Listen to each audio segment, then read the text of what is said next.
Vou contar mais uma linda história a partir de agora.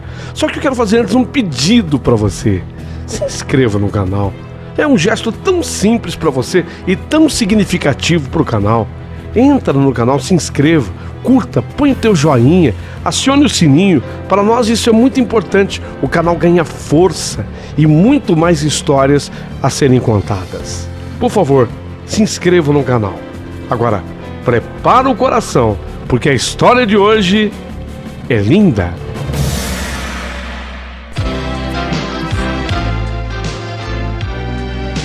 Rádio Emoção.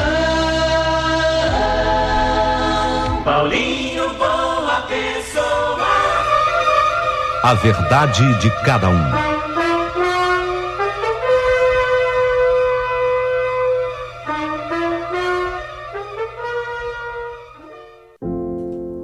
Olha, fosse eu de um país que dominasse, que falasse a língua inglesa, a minha palavra seria why? Why? Por quê? Por quê? E responderia, talvez, um mineiro, a minha pergunta de why. Why? Por que tinha que ser assim? Porque tinha que ser assim. Não sei, tenho 1 milhão de dúvidas na minha cabeça. E é exatamente por isso que hoje eu resolvi escrever. Quem sabe você ouvindo a minha narrativa, a minha história, consiga me responder. Por que eu tive a vida assim, tão transformada, marcada pela dor, pelo sofrimento, desde o meu tempo de criança, que me obriga, fosse eu inglesa, a perguntar, why? Por quê? Os meus pais, e vou falar agora do meu pai em particular, apesar dele ter sido um homem assim muito trabalhador, ele era extremamente trabalhador. Mas o meu pai, ele tinha muitos problemas com a bebida alcoólica e meu pai chegou a conhecer a droga mesmo.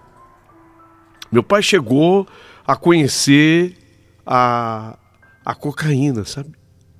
Chegou a conhecer, teve contato com a cocaína.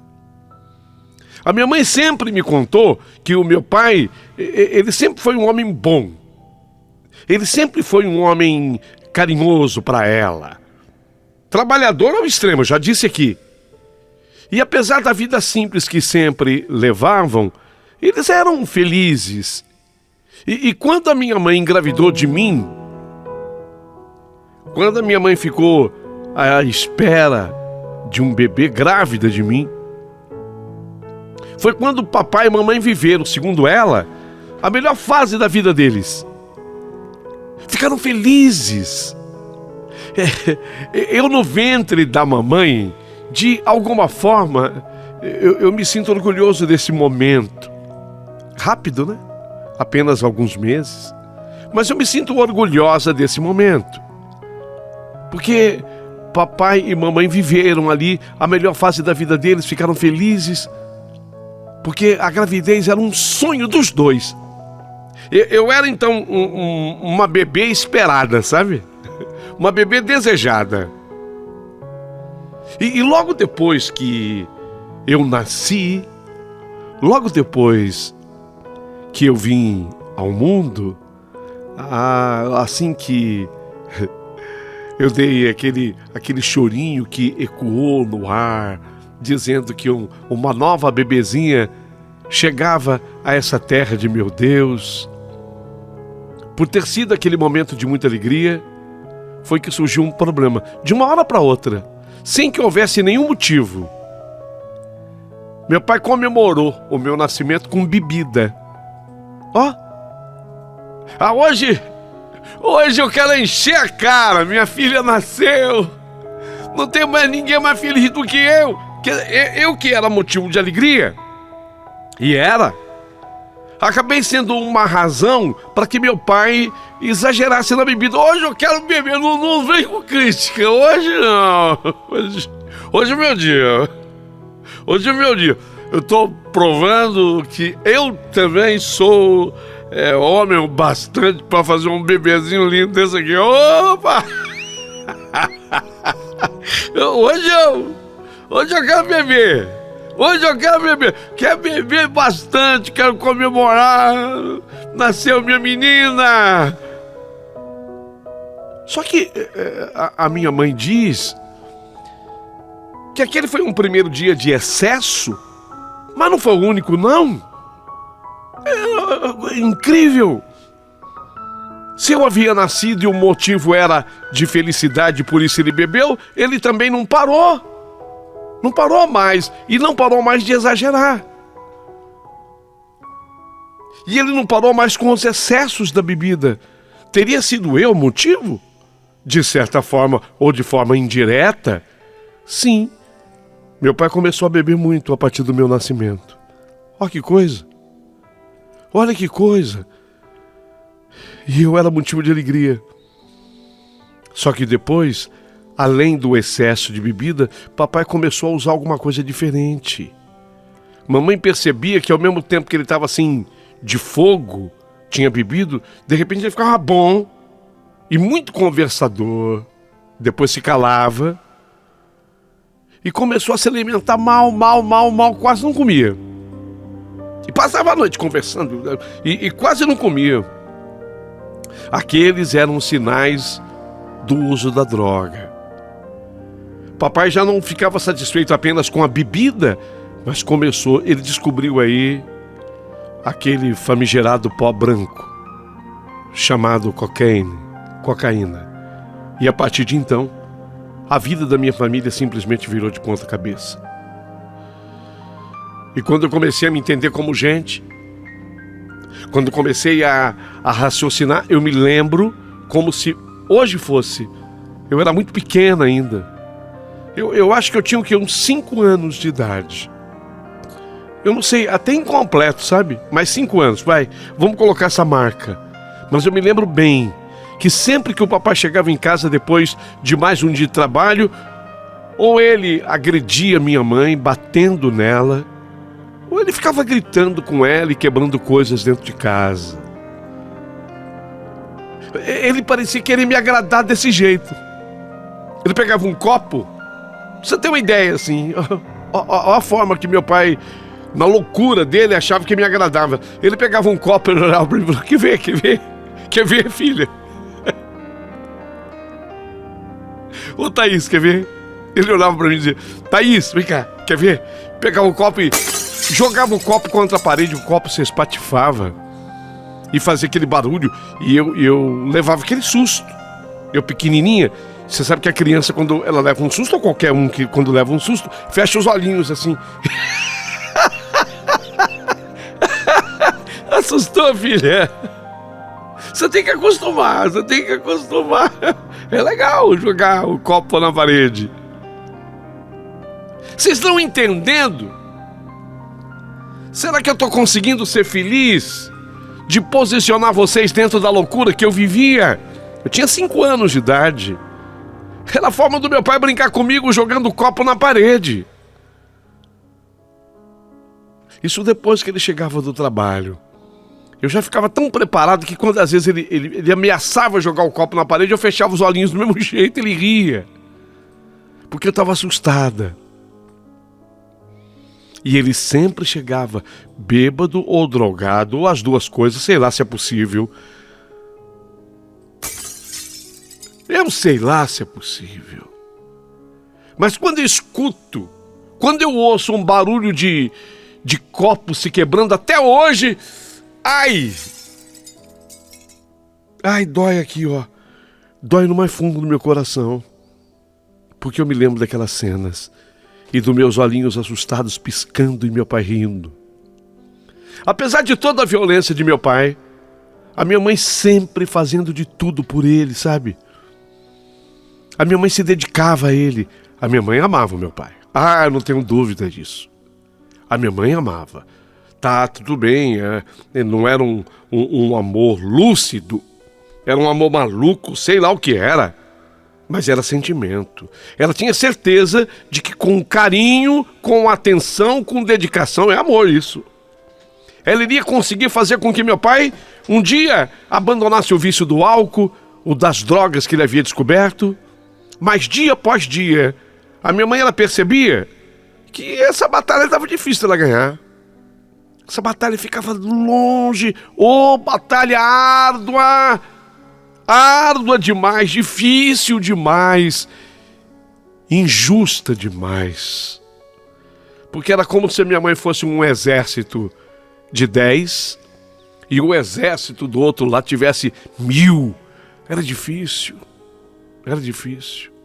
A minha mãe vivia acuada, entrincheirada, dentro de um buraco para se defender.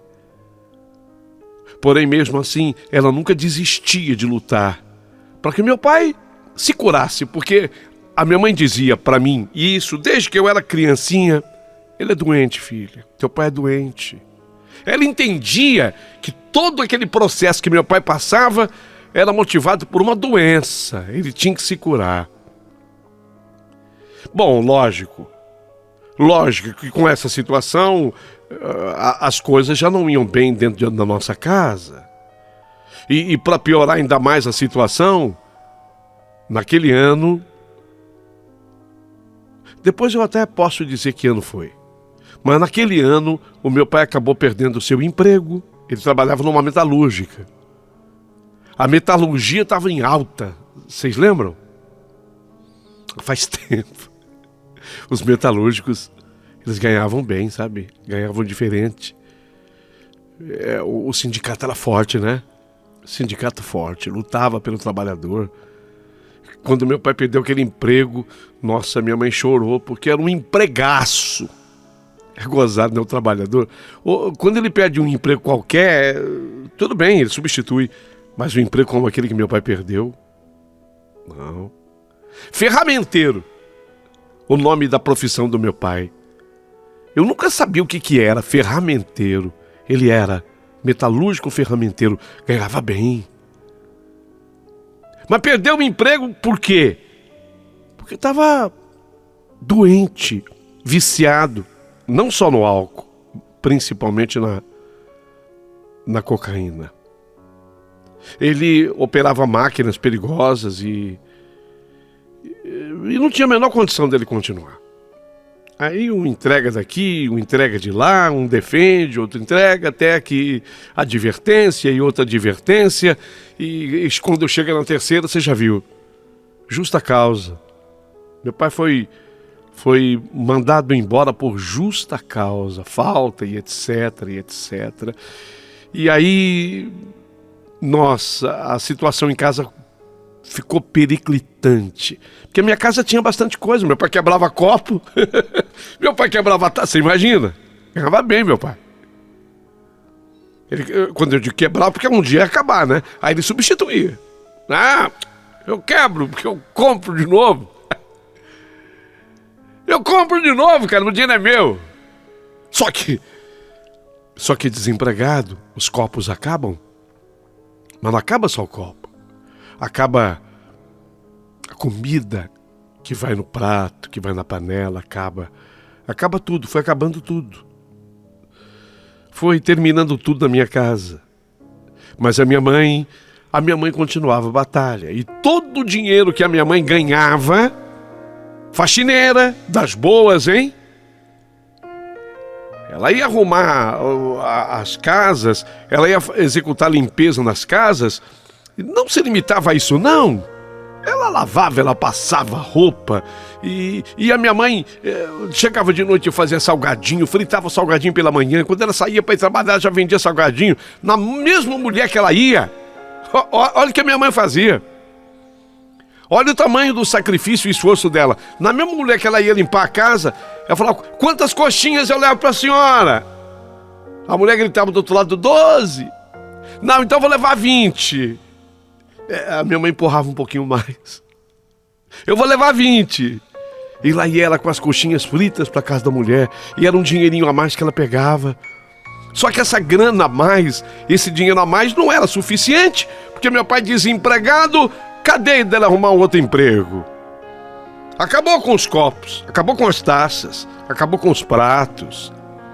Ele queria ser meio grego.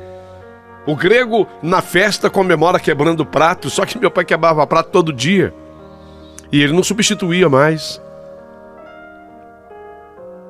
E eu, como criança, comecei a ter vontade de comer doce, bolacha recheada, bolacha sem recheio. E quando eu pedia para minha mãe um chocolate para minha mãe comprar, eu percebi que a minha mãe ficava triste, até chorava, por não poder me dar exatamente o que eu pedia para ela. Então ela pedia para que eu tivesse paciência, porque um dia ela sabia que todo aquele sofrimento iria acabar. Porque a minha mãe, apesar de tudo, tinha muita fé. A minha mãe tinha muita esperança que meu pai iria vencer, sair do vício, ele ia voltar a trabalhar, tudo ia ficar bem. A minha mãe acreditava. Se você precisar de uma pessoa otimista, a minha mãe não serve, porque ela é muito otimista.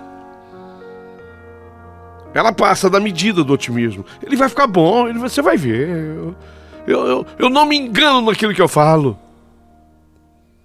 Mas não foi isso que aconteceu. Perdemos a condição de morarmos naquela casa. Tivemos que mudar para um lugar pior. E esse lugar pior, nós começamos a ficar cercados, sabe, pelo mal. Vocês vão entender que mal é esse. Dia após dia, bebidas, mais drogas. E como nós estávamos morando agora num lugar pior, cercado pelo mal, tudo começou a acontecer. Os traficantes agora moravam perto da minha casa. Deu para entender? Deu, né? Eu não preciso ser mais claro que isso. Os traficantes agora moravam perto da minha casa. Nós tínhamos caído lá no meio do antro. Tem muito trabalhador, tá? Não significa que quem mora lá, e é por isso que eu não vou dizer o lugar, não significa que seja pessoa ruim. Pelo contrário, muito trabalhador, muita gente boa. Minha mãe era. Eu fazia parte.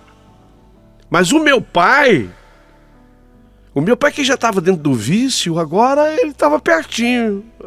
E ele é bom de papo, ele é bom de conversa. Meu pai é metido a simpático, e ele é. Ferramenteiro. Eu trabalhei, aí vai falando o nome das empresas. Eu prefiro até não dizê-las. E meu pai começou a ficar devendo para traficante. E ele ficou devendo para um traficante aqui, ficou devendo para um traficante ali. E esses bandidos, eles não perdoam não, esse negócio de dívida, tá? Perdoam não. Simpático. Vanderlei é o nome do meu pai. Vandeco. Pessoal, ele é Vanderlei, virou Vandeco. Vandeco é simpático, hein? Mas tá me devendo, hein, Vandeco? Tem que acertar, hein? Tem que acertar, hein? Não esquecer, não. Não, fica tranquilo. Eu trago o dinheiro aqui. Pode ficar sossegado. Vandeco, a coisa tá ficando feia, tá aumentando a dívida, hein? Cara, providenciar. Cuidado, hein, o Vandeco, você não tá exagerando, não. Depois você não vai dar conta disso aqui, não. Eu tiro isso de letra. Sou ferramenteiro, cara. Ferramenteiro, a hora que eu trabalhar, ganho diferente. Ganho bem. Ô, ferramenteiro, acho bom você encontrar uma ferramenta breve aí pra solucionar o problema aí, hein? E esses bandidos, eles não se limitavam a cobrar o meu pai só nos lugares que meu pai não. Começou em casa, não o traficantão. E eu, né, o enviado. O traficante tem enviados especiais. Esses enviados especiais dos traficantes começaram a aparecer em casa toda hora para cobrar a dívida. E a cada dia que eles iam em casa, eles, não podemos perder a viagem, viu, dona? Vamos levar alguma coisa. Aí eles entravam na minha casa, assim. Levar o que hoje? Pega aí a TV. Eu chorava, queria ver televisão. Eles nem se importavam. Já levamos a TV, vai se sofá agora. O sofá, eu preciso do sofá, minha filhinha. Sofá, a cama, criado mudo, cadeira. Tô brincando, não! A mesa. Foram levando tudo, até que chegou na parte restava a cozinha. A minha mãe dependia da cozinha para sobreviver, porque ela precisava da geladeira para guardar o salgadinho, o fogão para cozinhar, o colchão. A cama tinha ido, mas o colchão pra gente dormir em cima. Só que a dívida do meu pai aumentava. E gozado, eles não paravam de fornecer pro meu pai. Ele ia entrando naquilo, sabe? A minha mãe teve então por que vocês não param de vender? Não, cara, tem que ser caboclo homem. Deu a palavra, tem que pagar, ué. E quando a mamãe percebeu que perderia todo o restante que tinha dentro de casa, ela implorou para que os bandidos não levassem tudo. Por favor, eu só queria pedir para vocês, deixa o fogão. Eu dependo dele, porque esse dinheirinho que eu consigo ainda pagar vocês vem dos salgadinhos que eu faço. A geladeira, eu tenho que guardar os salgadinhos na geladeira, você entendeu? Eu preciso do fogão e da geladeira. Isso, por favor, não levem. O bandido foi em casa esse dia, foi um bandido diferenciado. O cara não tirava o óculos escuro. A gente percebia que ele era o chefão. Então ele olhou pra minha mãe assim, ele coçou a cabeça. Falou, eu tô vendo aqui uma solução pra senhora aí, hein? Pra acertar isso aí tudo que a senhora deve. E quem sabe depois voltar até ter coisa dentro de casa. Só tá pedindo pra você não levar fogão, geladeira, né? Só se a senhora fizer o seguinte. O quê?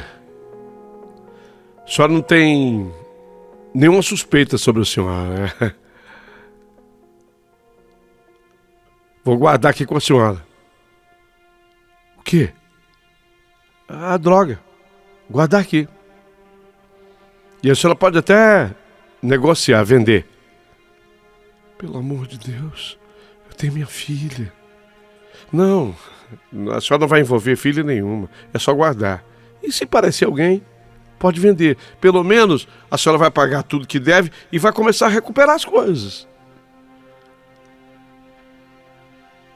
Betinho, traz a TV dela de volta. Já vendeu? Não, pega uma que tiver lá. Não tem importância. Pode ser. Veio uma TV imensa para casa. Melhor do que aquela que tinha saído, sem minha mãe aceitar. Mas a minha mãe praticamente foi obrigada a aceitar. Não foi proposta, foi imposto a ela. E ela olhava para mim. A mamãe sabia dos riscos, dos perigos. E eles guardaram aquela droga dentro da minha casa. Foi por amor ao meu pai. Foi para que a gente não perdesse o restante. Foi por amor a mim. Foi para que a gente não perdesse o mínimo que havia dentro de casa. E a casa onde nós morávamos, naquele bairro ruim, acabou virando um entreposto. Sabe quando vira um depósito? Exatamente. A casa era pequena. Era uma família que morava. Uma faxineira que fazia salgadinho para fora, que tinha uma filhinha, que tinha um marido. Ninguém suspeitava. Era ali que tudo guardava. A movimentação começou a ser grande. O portãozinho lá de casa não parava. Colocaram corrente no portão, cadeado no portão. Eles tinham as chaves. Meu pai não estava nem aí para nada o que acontecia em casa. Pelo menos o Vandeco, e era assim que ele era chamado, podia agora, sabe, ficar mais sossegado, mais tranquilo. Certa vez, meu pai acabou encontrando o lugar onde a minha mãe, porque a minha mãe escondia a droga, tá? Já que estava dentro de casa, e o tal do traficante confiava na minha mãe, e não no Vandeco. Porque ele sabia que Vandeco era usuário. Não se confia em usuário. Traficante não é besta. Pelo contrário, é muito inteligente. Minha mãe escondia aquilo. E meu pai descobriu onde ela escondia. Um dia meu pai descobriu, pegou tudo que tinha lá. A minha mãe não viu. Aliás, no dia minha mãe estava trabalhando numa senhora. Porque minha mãe não parou de trabalhar. O traficante adorava porque era um disfarce até. Não para não, para não chamar a atenção da galera aí, tá? A senhora mantém a vida só normal. Só que meu pai pegou tudo que tinha lá e ó, perna pra que te quero, meu pai desapareceu. Quando a minha mãe voltou, que ela percebeu que meu pai tinha pegado tudo, a minha mãe entrou em desespero porque ela precisava dar conta de tudo para aqueles bandidos. E ela resolveu chamar um deles em casa e falar a verdade. E ela falou, foi o meu pai. Falou pro bandido, né, que era o marido dela, o meu pai, o Vandeco. Eu não sei onde ele tá. Sumiu. Mas eu trabalho para vocês o quanto que vocês precisem até que tudo seja pago, tá? Minha mãe, nesse dia, ela levou uma coronhada daquele revólver na cabeça. Isso aqui é pra você aprender, tá? A largar de ser besta. E vai trabalhar dobrado. E foi dessa maneira tão triste, meu amigo, que minha mãe acabou se afundando no mundo do crime. Mas a carreira dela no mundo do crime não foi avante. Porque a polícia... Um dia, foi a polícia que invadiu nossa casa e levou a minha mãe presa por tráfico de drogas. Encontraram não sei quanto. Eles chamavam de tijolos. Tijolos. E mais tijolos dentro da minha casa. Eu, ainda menina, eu fui levada para um abrigo tutelar. Eu tinha o quê? 6 para 7. Não mais do que isso. De lá, tinha 7 anos. Fui encaminhada para adoção. Passei a viver com uma família muito boa. Eles me criaram com muito amor, com muito carinho. E eu podia visitar minha mãe na cadeia. Uma vez a cada, 2 meses, 3 meses, mas eu ia. E a cada vez que eu ia visitar minha mãe, eu percebia que a minha mãe estava cada vez pior. Ela não aceitava estar naquele lugar, não era dela. A minha mãe não era bandida. Eu sabia quem era minha mãe. Era tudo por causa do meu pai. O Vandeco, que sumiu. E foi então que naquela tarde, e agora eu revelo o ano, era junho de 1992. Minha mãe adotiva recebeu uma ligação onde informaram que a minha mãe havia sido encontrada morta em sua cela.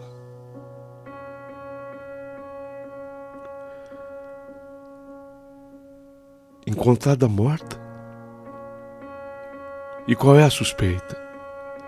Ah, ela mesma. Puxa, que tristeza. Eu fui informada. A minha mãe teria abreviado seu sofrimento e acabado com a própria vida. Ela não suportava mais tanto sofrer. Foi uma época difícil demais para mim, mas ao menos eu tinha os meus pais adotivos que estavam ao meu lado e me deram todo o apoio e conforto. O apoio e conforto que eu precisava para tentar superar essa tristeza da minha vida, essa tragédia da minha vida. De tudo isso que aconteceu comigo, além da falta da minha mãezinha, da minha mãe de sangue, a verdadeira, a outra também tá? Eu não estou menosprezando uma mãe e valorizando a outra, mas eu sabia quem era minha mãe. Para muita gente ela morreu como bandida. De bandida ela não tinha nada. A minha mãe de sangue, ela acabou sendo a maior vítima dessa história. E eu tenho uma dúvida. Uai, se eu fosse inglesa. E como eu sou brasileira, por quê? Por que de tudo isso? Por quê? Por que meu pai, que era um homem tão bom, honesto, trabalhador, começou a beber, a usar droga? E foi no dia que eu nasci. No dia que eu nasci. Isso dito pela minha mãe. Será que eu tive alguma culpa nisso? Não, eu não posso mais trazer minha mãezinha de volta. Meu pai... Vocês acreditam que até hoje eu não sei? A minha mãe adotiva, meu pai adotivo, tem absoluta certeza de que ele morreu, ele foi morto. Sumiu. Meus pais adotivos acham que aqueles bandidos lá deram fim nele. Eles pegaram o Vandeco e... sei lá, nunca mais. Nunca mais eu tive notícia. Eu sonho com meu pai, eu sonho com a minha mãe. Mas Deus teve piedade de mim, porque mandou para minha vida pais adotivos maravilhosos, que me criaram, que me deram amor, e foi com eles que eu acabei conhecendo uma pessoa ótima. Me casei.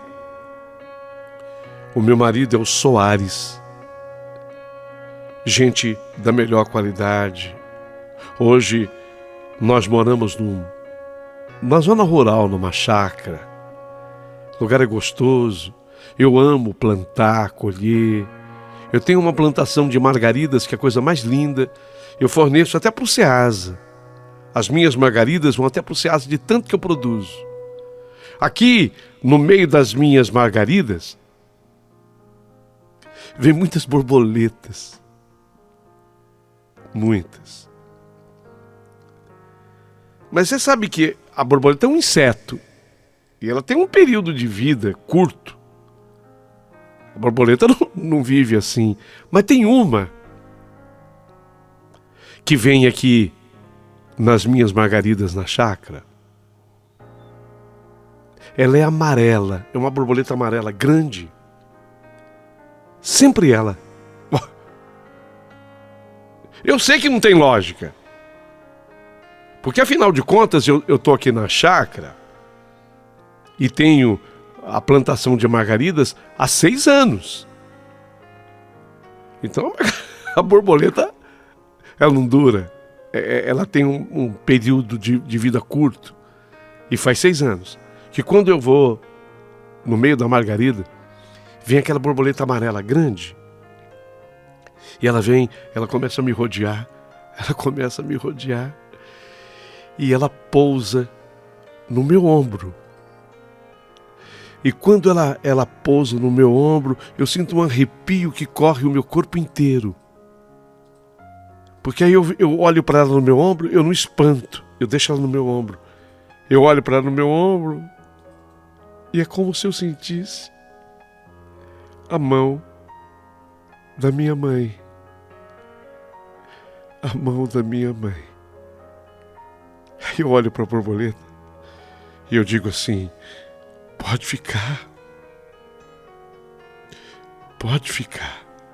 Aí eu ando por entre as margaridas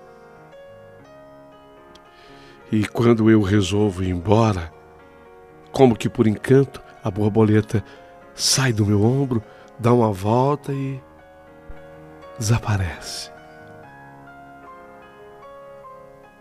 Por quê? É uma pergunta que eu me faço e que talvez eu não encontre resposta nunca. Mas hoje, quem sabe, através dos comentários deste programa Ser o que eu amo escutar, e quem sabe, através desse canal no YouTube, onde eu já maratonei, ouvi todas as histórias, quem sabe alguém tem uma resposta convincente. Se você for responder em inglês, a minha pergunta para você é: why? Se você for mineiro, comece a responder: why? Porque Mas eu pergunto para você, por quê? Por que que eu acabei envolvida nisso assim? E a minha mãe, dentro da sua bondade, dizia: filha, começou no dia que você nasceu. Começou no dia que eu nasci.